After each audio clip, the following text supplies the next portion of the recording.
1332. Live from Studio One, you're listening to the Two Murrays on 2UE. I'm not sure if you watched 60 Minutes last night or not, but they ran a story on cyclists, and I've got to say it was a fairly well-balanced piece. There was footage of cyclists and drivers both doing the wrong thing. The only difference is that the drivers can be identified and the cyclists can't. Now, the assault of a bus driver in Sydney's West is still unsolved because the cyclist can't be identified, and this is one point that send drivers absolutely spare. Why shouldn't cyclists carry a rego plate? That's what drivers say, and also pay for using the road. Now, cyclists argue that the road is there to share and the drivers want them off the road because they travel too slow, they run red lights, drive the wrong way up streets, skip onto the footpaths, and the list of complaints from drivers about bicycle riders is a mile long. Cyclists want a fair go, and they argue they need more cycleways. The problem is we just don't have enough room. Only last week we spoke to business owners in the city of Sydney who have had a cycleway placed along their road by Clover Moore. Sounds good, but no one uses it, and the businesses are now losing business because no one can park their cars out the front. Losing plenty of it too. A hell of a lot of it. Nathan Beesh is a cyclist, and he's had enough. And you would have seen Nathan on 60 Minutes last night. We're happy to say that he joins us on the program. Good to talk to you, Nathan. G'day, Murray. How you going? Not too bad. How long have you been cycling? All your life? No, I used to actually be a swimmer. I've been commuting to work for about the last 2 years, so it's sort of the first time I got on a bike since I was a little tacker. Danger man, eh? Yeah, there doesn't seem to be any solution to this problem, is there?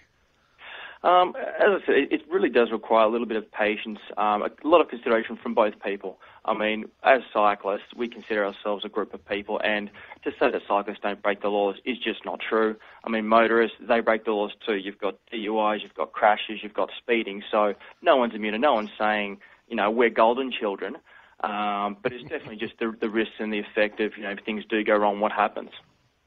The thing is, I think, looking from your point of view, cyclists earn themselves a bad name by jumping in the queue, by cutting red lights, by whizzing across in front of cars.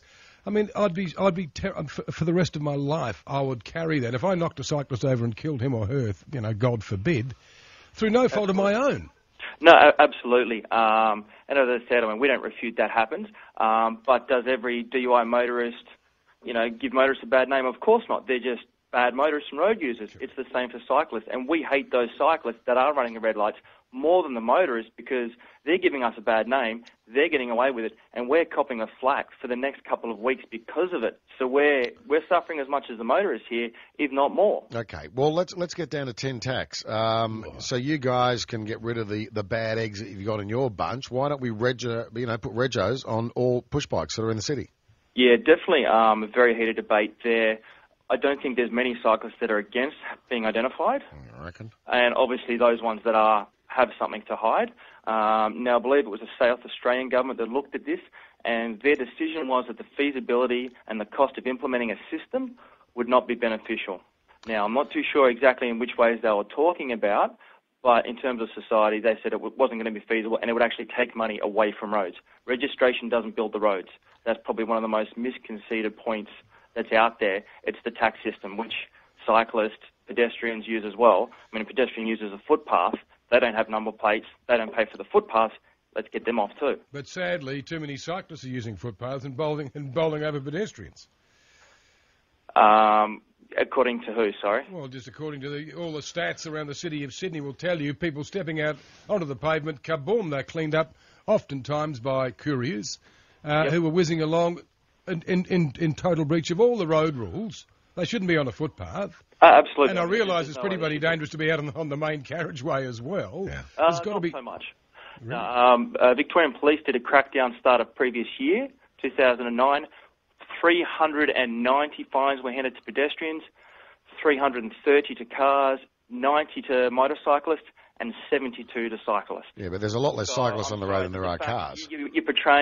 What you're portraying is not true. Yeah, but Nathan, there's a lot less cyclists on the road than there are cars. Of course those stats are going to be the way that they're set up. As a percentage, more cyclists obey the rules than the cars were, as a percentage. They took that into account, and they were the figures. So we're not decided either way on registration. What about licensing cyclists to be on the road?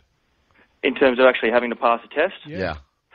we're all for it. You're all for it. Absolutely. Well, I mean, you're on the road, you're putting yourself at risk, you're putting each other people at risk. Why don't you want to be educated? So when you say we're all for it, who are you representing? A lot of the cyclists I speak to. Right. And obviously not everyone, but a lot of the cyclists we speak together on forums.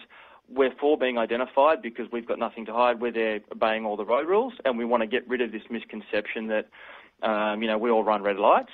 I mean, that's also, you've got a dim view of your fellow man if you think that they will just disobey every rule if they get a chance. It's too simplistic to say that.